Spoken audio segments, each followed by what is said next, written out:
Good morning, students. Today we will discuss about static implementation versus dynamic implementation of the data structures. As we have already discussed in the previous lectures that there are two types of implementations.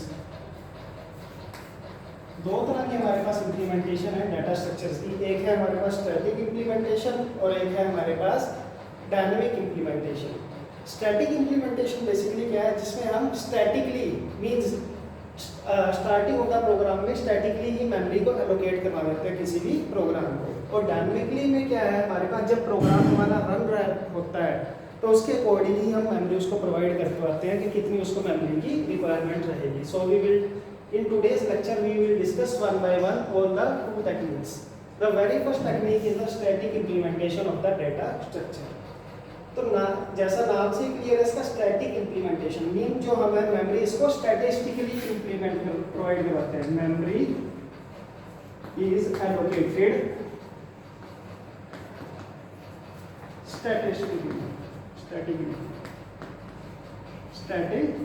Statically का meaning क्या है, हम एक बार में ही पूरी memories को provide करवा देते हैं. So the required amount of memory is allocated at the start of the program. जैसे हमने प्रोग्राम किए हैं, फॉर एग्जांपल अगर मैं लिख देता हूँ इंटीजर A10, ये अगर मैं अपने सी के प्रोग्राम में स्टार्टिंग में ही कहीं पे एक स्टेटमेंट यूज करता हूँ तो इसका मतलब क्या है, मैंने स्टार्टिंग में ही एक A10 ये वाला सिंबल किसके लिए होता है, एरे के लिए. तो मैंने क्या किया, एक 10 एलिमेंट्स की एरे है जिसके एलिमेंट्स क्या है, इंटीजर टाइप के हैं. तो 10 नंबर ऑफ एलिमेंट्स कितने थे, 10 थे. और डाटा टाइप उनका की तो क्या है, इंटीजर है. तो इंटीजर को हम मान के चलते हैं बाय डिफॉल्ट 2 बाइट्स लेता है. तो मैंने यहाँ पे क्या किया है, 20 बाइट की मेमोरी इसको इनिशियली एलोकेट करवा दी है. So memory is allocated at the start of the program. And second one, memory allocated to the variable is fixed. अब देखो ये एरे मैंने क्या करवाई है, फिक्स करवा दिया है. इसमें 10 से ज़्यादा एलिमेंट नहीं आ सकते और ना ही हम इसका साइज रिड्यूस कर सकते हैं. कि अगर मान लो मैं बाद में कहीं डेफिनेशन यूज करता हूँ, integer A is equal to A5, तो ये स्टेटमेंट मेरी क्या होगी, कंपाइल टाइम एरर दिखाएगी कि एक बार जो मैंने मेमोरी एलोकेट करवा दी है उसको मैं चेंज नहीं कर सकता. So memory allocated to the variable is fixed, तो फिक्स्ड रहेगी, 20 बाइट की रहेगी. And is determined by the compiler at the compile time. और ये मेमोरी जो इसको 20 बाइट एलोकेट हुई है वो प्रोग्राम कब कैलकुलेट करेगा, जब हम उस प्रोग्राम को कंपाइल करेंगे. मींस दैट कंपाइल टाइम ही हमें पता चल जाता है कि कितनी मेमोरी एलोकेट करवानी है. So the most important is ये वाली मेमोरी कब एलोकेट होगी हमारे पास, कंपाइल टाइम पे एलोकेट. अब इसके ड्रॉबैक्स क्या है. अब मान लो मेरे पास क्या थे, मैंने यहाँ पे 10 एलिमेंट्स के लिए मेमोरी एलोकेट करवा दी है और मेरे को बाद में पता चला नहीं, मेरे पास तो वही 12 एलिमेंट्स का डाटा मेरे को स्टोर करवाना है. तो मैं उसके बाद अगर ये कर देता हूँ तो ये 10 से 12 इस जो पहले मैंने मेमोरी 10 एलोकेट करवाई थी और उसके बाद मैं एक स्टेटमेंट ये यूज करता हूँ, then it will again give a compile time error. क्यों, क्योंकि कंपाइलर ऑलरेडी इसके लिए 20 बाइट फिक्स कर चुका है. जो स्टैटिक है उसको हम चेंज नहीं कर पाते. तो यही हमारे पास इसकी एक ड्रॉबैक है. और द ड्रॉबैक कि अगर हम उसका size of the data structure is greater than, कि हमें 12 एलिमेंट स्टोर करवाने थे डाटा स्ट्रक्चर में और ये साइज क्या है, इन 10 एलिमेंट के साइज से ग्रेटर है. So then it is not possible to store that data structure. कि हम उस डाटा स्ट्रक्चर को अगर ज़्यादा एलिमेंट चाहिए जितने हमने उसको एलोकेट करवाए थे तो उससे ज़्यादा की मेमोरी हम उसको एलोकेट नहीं कर सकते. फॉर एग्जांपल मान लो मैंने लिख दिया int A5 और उसके बाद मैं क्या कर देता हूँ, एक स्टेटमेंट ये यूज करता हूँ A5 3 4 2. तो ये स्टेटमेंट तो मेरी सही है क्योंकि मैक्सिमम 5 साइज एलोकेट किया था और यहाँ मैंने 4 स्टोर करवाया तो लास्ट वाले में क्या हो जाएगा, ऑटोमेटिकली नल स्टोर हो जाएगा. और मान लो मैं इसकी जगह मैं ये स्टोर करवाना चाहता था तो ये भी स्टोर हो जाएगा इसमें इजीली. लेकिन अगर मैं ये स्टेटमेंट स्टोर करवाता हूँ इसमें 1, अब देखो मेमोरी टोटल 5 बाइट की थी, सॉरी 5 एलिमेंट के लिए थी और मैंने इसमें एलिमेंट स्टोर करवा दिए 1 2 3 4 5 6. तो ये स्टेटमेंट क्या होगी यहाँ पे, या तो कंपाइल टाइम एरर देगी depending upon the language processor, या फिर वो क्या करेगा, केवल इन पहले 5 एलिमेंट्स को स्टोर करवाएगा और इस एलिमेंट को स्टोर नहीं करवाएगा। तो फर्स्ट ड्रॉबैक क्या है स्टैटिक मेमोरी इम्प्लीमेंटेशन की, कि अगर हमने बाय चांस डाटा स्ट्रक्चर है वो ग्रेटर है as compare to allocated space, then it is not possible to store that data structure. Second one, अब इसका रिवर्स केस कि हमने क्या किया है, स्टार्टिंग में ही इसको 100 एलिमेंट्स की for example memory they the, A100, ये स्टेटमेंट मैंने यूज कर दी, तो अब क्या होगा, कितनी मेमोरी एलोकेट होगी इसके लिए, 200 बाइट्स एलोकेट होगी। अगर हम इसको इंटीजर को बाय डिफॉल्ट 2 बाइट्स का मान के चल रहे हैं और हम उसमें केवल एलिमेंट स्टोर करवा रहे हैं, फॉर एग्जांपल लेट 3 एलिमेंट्स हमने स्टोर करवा दिए, तो क्या हुआ, केवल अब 3 एलिमेंट्स के लिए 3 × 2 6 बाइट्स की मेमोरी ही केवल क्या होगी, इसको एलोकेट होगी। बाकी की जो 200 - 6 मींस 194 बाइट्स क्या हो गए, वेस्ट चले गए हमारे पास। कि अगर हम क्या कर रहे हैं, अननेसेसरी स्टार्टिंग में ही बहुत ज्यादा मेमोरी एलोकेट कर रहे हैं और एक्चुअल हमारा डाटा स्ट्रक्चर है वो बहुत स्मॉल है, तो वो क्या होगा, मेमोरी की वेस्टेज होगी, that is of no use. So second drawback क्या है, if we allocate very large space and the required space is less than the allocated space, जैसे हमने यहाँ पे बहुत ज्यादा स्पेस allocate करवा दिया था और required space क्या था, केवल 3 बाइट्स का था, then उस केस में क्या होगा, that extra space जो हमारे पास क्या था 194 bytes is wasted and is of no use। ऐसा नहीं है कि प्रोग्राम का दूसरा पार्ट इस मेमोरी को यूज कर देगा, नहीं, वो केवल क्या हुआ, यहाँ पे ही वेस्ट हो गया हमारे पास। So these two are the drawbacks of static memory implementation। लेकिन इसका एक फायदा भी है स्टैटिक मेमोरी इंप्लीमेंटेशन का, अगर हम इसकी बात करें एडवांटेज की। एडवांटेज क्या है इसकी, वेरी इजी टू इंप्लीमेंट। ये क्या है, बहुत इजी है इंप्लीमेंट करने में, और हमें जो प्रोग्रामर है उसको कोई भी टेक केयर नहीं करनी पड़ती कि कब मेमोरी एलोकेट करवानी है और कब मेमोरी उसके पास से फ्री करवानी है। सारा काम कंपाइलर अपने आप ही एलोकेट करवाते हैं और जब प्रोग्राम टर्मिनेट हो जाता है तो मेमोरी भी वो आपके पास फ्री हो जाती है। Means very easy to implement. And second क्या हुआ, programmer does not have to take care of memory management।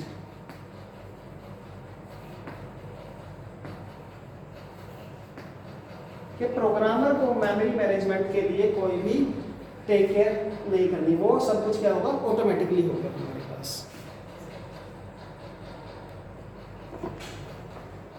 Next is dynamic memory implementation.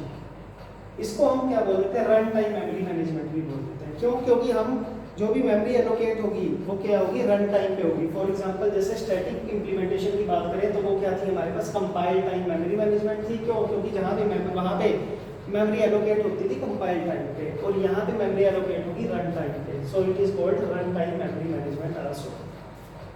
We can create memory when it is required and free the memory when it is of no use. तो इसमें हम क्या करते हैं, जब भी memory की requirement होगी during the run of the program, तब मेमोरी क्रिएट भी की जा सकती है, और अगर उस मेमोरी की रिक्वायरमेंट नहीं है तो आप उसको फ्री भी कर सकते हो when you require. Third one, used when the programmer do not know the memory requirement in advance. देखिए ये वाली मेमोरी हमारे पास ज्यादातर तब यूज की जाती है जब प्रोग्रामर को शुरू में नहीं पता कि उसको कितनी मेमोरी चाहिए, और स्टैटिक इंप्लीमेंटेशन हम जनरली वहाँ पे यूज़ करते थे जब हमें एडवांस में पता हो कि हमारे पास मैक्सिमम कितनी रिक्वायरमेंट रहेगी। तो अगर हमें एडवांस में रिक्वायरमेंट पता है तो स्टैटिक इंप्लीमेंटेशन की बात करेंगे, यूज़ करेंगे, और अगर हमें एडवांस में रिक्वायरमेंट नहीं पता तो वहाँ पे बेस्ट यूटिलाइज किसका होगा, डायनेमिक इंप्लीमेंटेशन का होगा। इट इज़ वेरी एफिशिएंट, और इसका बेनिफिट क्या है, very efficient use of memory management. कोई भी वेस्टेज नहीं होगी हमारे पास यहाँ पे मेमोरी की, और ना ही आपके पास मेमोरी की यहाँ पे शॉर्टेज पड़ेगी। क्यों, क्योंकि अपनी रिक्वायरमेंट के अकॉर्डिंग हम मेमोरी क्रिएट भी कर सकते हैं और मेमोरी को फ्री भी कर सकते हैं। लेकिन ड्रॉबैक क्या है, it is difficult to implement as compare to static memory implementation. ये थोड़ी इसकी इम्प्लीमेंटेशन क्या है, कंपैरेटिवली टफ है as compare to static implementation. Programmer has to take care of memory management. Programmer को ध्यान रखना पड़ता है हमारे पास कि कैसे वो मेमोरी को मैनेजमेंट करवा रहा है। अगर कई बार क्या होता है, अगर हम मेमोरी को ध्यान नहीं रखेंगे, मेमोरी का टेक केयर नहीं करेंगे, तो हमारे पास दो तरह की प्रॉब्लम आती है, dangling reference and garbage collection. इनको हम नेक्स्ट के लेक्चर्स में डिस्कस करेंगे। These two are the very serious problems in case of dynamic memory implementation.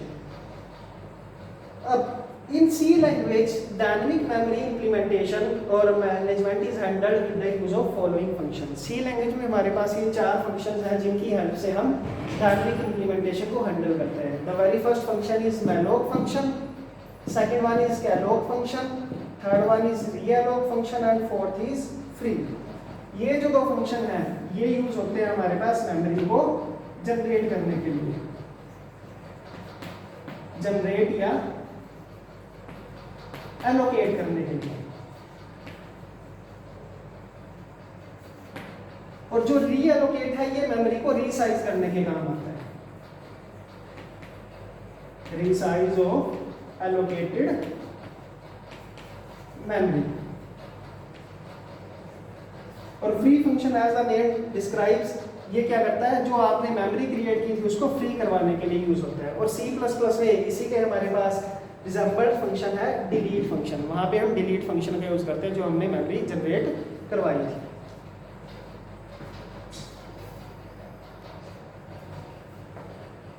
So this one is the malloc function. malloc function क्या है हमारे पास, it is used to create the memory, कि जब भी हमें मेमोरी क्रिएट करवानी है C लैंग्वेज में तो हम इन दो फंक्शन का यूज कर सकते हैं। अब यहाँ पे हम फर्स्ट डिस्कस कर रहे हैं malloc function.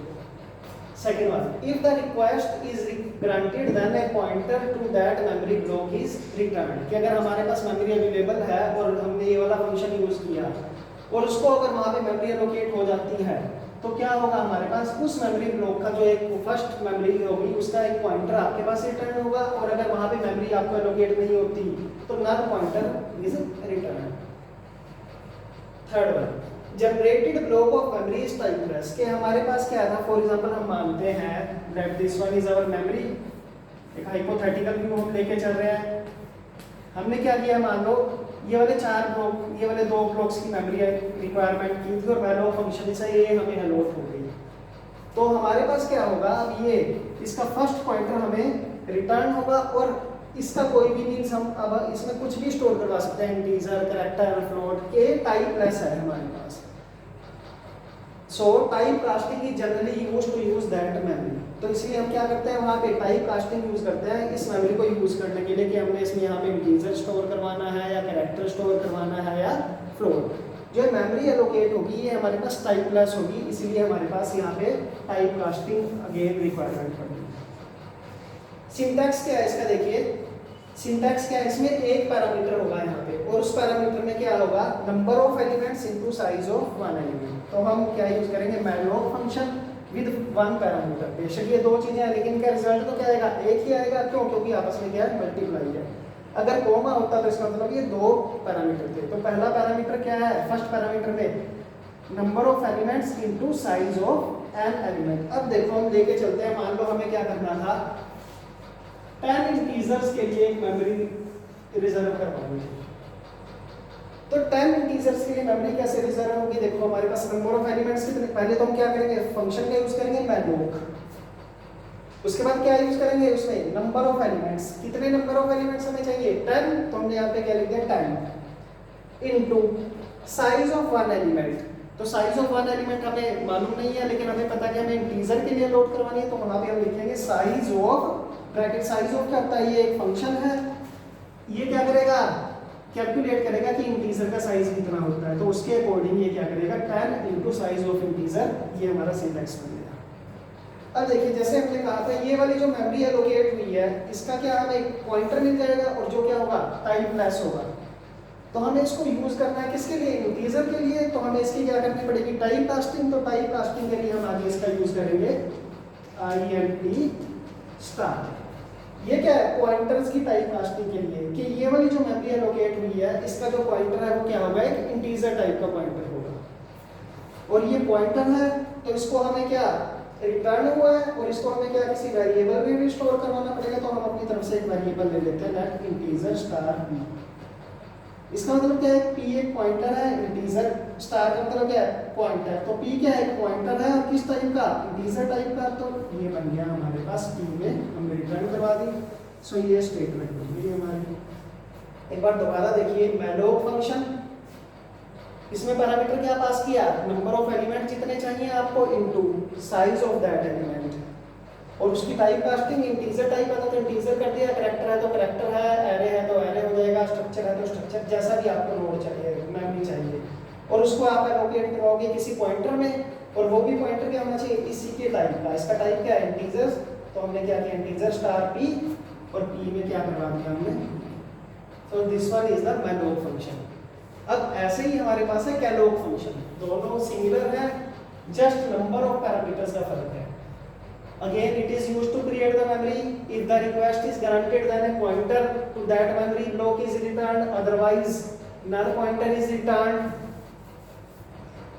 Generated block of memory is typeless. वही same process है, सिर्फ यहाँ पे फर्क आएगा। इसमें क्या है? कैलोक मैलोक में 1 पैरामीटर था, यहाँ पे क्या होंगे 2 पैरामीटर्स होंगे। It takes 2 parameters. तो 2 पैरामीटर्स में क्या होगा, यहाँ पे क्या होगा, पहला पैरामीटर क्या होगा नंबर ऑफ एलिमेंट्स, कितने नंबर ऑफ एलिमेंट्स है, कॉमा, दूसरा क्या होगा साइज ऑफ 1 एलिमेंट, तो वही चीज आ जाएगी। अब कितने पैरामीटर हो गए, फर्स्ट पैरामीटर ये और सेकंड पैरामीटर ये, तो इसमें बताइए कैसे चेंज आएगा, सिंपल है, यहाँ पे क्या हो जाएगा नंबर ऑफ एलिमेंट्स हमें क्या चाहिए थे 10, तो 10 comma size of integer type की चाहिए तो इंटीजर कर दिया हमने, कैरेक्टर चाहिए होती है कैरेक्टर कर देते हैं, फ्लोट एरे जैसी भी रिक्वायरमेंट, और उसकी फिर टाइप कास्टिंग और फिर उसको एलोकेट करवा दो किसी पॉइंटर को। So this one is calloc function. Malloc में सिंगल 1 पैरामीटर यूज होगा और कैलोक में 2 पैरामीटर यूज होंगे, बाकी सारा दोनों का सेम है। सो अब है रीएलोक।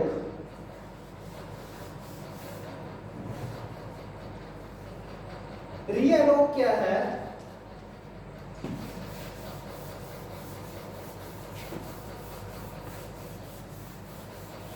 Realloc used to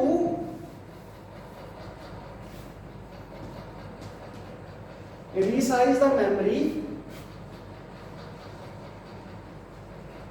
generated using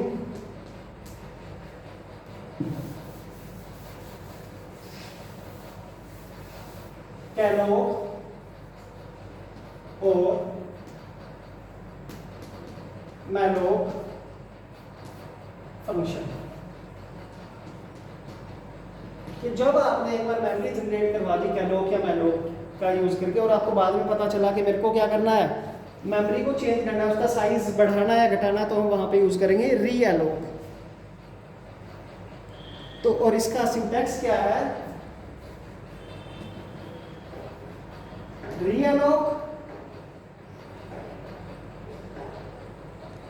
जिस जो मेमोरी पहले हमने जनरेट की थी p कोमा उसका जो new size,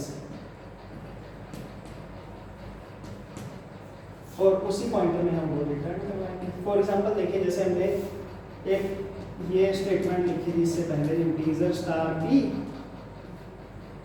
is equal to malloc 10 into size of integer, और इसकी हमने टाइप कास्टिंग कर दी थी इंटीजर स्टार, और उसको यहाँ पे, तो अब क्या हुआ हमारे पास यहाँ पे 20 बाइट्स की मेमोरी रिजर्व हो गई थी। अब 20 बाइट्स की मेमोरी रिजर्व हो गई, लेकिन बाद में हमें पता चला कि नहीं 10 की जगह हमारे पास वहाँ पे हमें 15 एलिमेंट के लिए मेमोरी स्टोर करवानी थी। तो क्या करेंगे, या तो हम एक और इस तरह का ही यूज करें, लेकिन उससे क्या होगा उसका पॉइंटर दूसरा हो जाएगा। तो बेटर वे क्या है कि हम इसको ही रिसाइज कर दें कि 10 की जगह क्या करें उसको 15, लेकिन अगर यहाँ पे 15 कर देता हूँ तो वो एक अलग से मेमोरी 15 एलिमेंट्स के लिए जनरेट होगी। तो हमें इसी को रिसाइज करना है, तो यहाँ पे हम यूज करेंगे ये वाला फंक्शन। क्या करेंगे, रीएलोक कौन से पॉइंटर की मेमोरी एलोकेट रिसाइज करनी है, इस पॉइंटर की, क्योंकि ये वाली मेमोरी किस पॉइंटर से एक्सेस हो रही है p से, तो p कोमा अब न्यू साइज कितना है हमारे पास, पहले 10 का था, अब क्या है हमारे पास, पहले 20 बाइट की मेमोरी थी, अब हमें 15 की करवानी है, तो 15 इंटू साइज ऑफ इंटीजर हमें पता है 2, तो 15 इंटू 2 30 हम यहाँ पे कर सकते हैं, और यहाँ पे इसको p को ही रिप्रेजेंट कर सकते हैं। सो इस तरीके से हमारे पास क्या होगा, हमने मेमोरी रीएलोकेट करवा दी।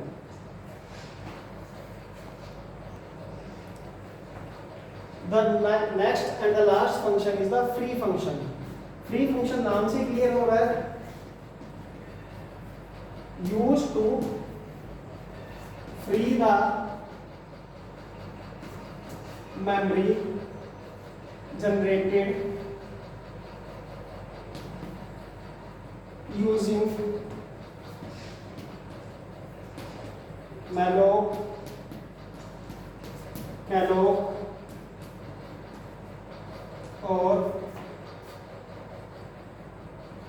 reallocate फंक्शन, कि जो भी हमने मेमोरी जनरेट करवाई थी फंक्शन का यूज करके, तो उसको अगर हमें फ्री करवाना है तो हम ये फंक्शन यूज करेंगे। एग्जांपल देखिए कैसे, मान लो मैंने एक इंटीजर स्टार p और क्या किया, एक मेमोरी जनरेट करवा दिया malloc फंक्शन का यूज करके 12 इंटू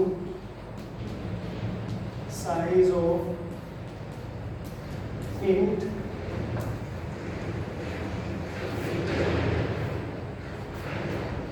टाइप कास्टिंग करी इसकी इंटीजर स्टार p, और यहाँ पे अब क्या हुआ, यहाँ से 24 बाइट्स की मेमोरी मेरे पास जनरेट हो गई है, एलोकेट हो गई है, और उसके बाद मैंने कुछ प्रोग्राम में कोडिंग की, जो भी मेरे को रिक्वायरमेंट थी इस मेमोरी को यूज कर ली, और लास्ट में मेरे को या बीच में कहीं पता चला कि अब इस मेमोरी की रिक्वायरमेंट नहीं है, देयर इज नो यूज, और इसको मैं फ्री करवा दूँ ताकि प्रोग्राम का दूसरा पार्ट जो मेमोरी एलोकेट यहाँ हुई थी 24 बाइट की, दूसरा पार्ट उसको यूज कर सके। तो उसके लिए मेरे को क्या करना पड़ेगा, एक फ्री फंक्शन का यूज करना पड़ेगा, फ्री। इसके बाद जो मेमोरी एलोकेट हुई थी, ये यहाँ से क्या हुई हमारे पास, डिलीट हो गई है इस पॉइंटर से, और p पॉइंटर अब क्या हो गया हमारे पास, फ्री हो चुका है, इसके पास कोई भी मेमोरी नहीं रहेगी। सो this one is all about the today's lecture, that is static implementation versus dynamic implementation of the memory. इसमें हमने देखा कि स्टैटिक इंप्लीमेंटेशन क्या है, इसके बेनिफिट्स क्या है, ड्रॉबैक क्या है, सिमिलरली डायनेमिक इंप्लीमेंटेशन के बेनिफिट्स और ड्रॉबैक्स। उसके बाद ये 4 फंक्शंस हमने पढ़े कि calloc, malloc, realloc and free function. और अगर अभी भी कोई आपको डाउट है, then you can give me your doubts in the comment section. One more thing, the notes, lecture notes of the today's lecture will be you can find out in the description of the video. So this is Dr. Rajiv Goyal for the today's lecture. So thank you.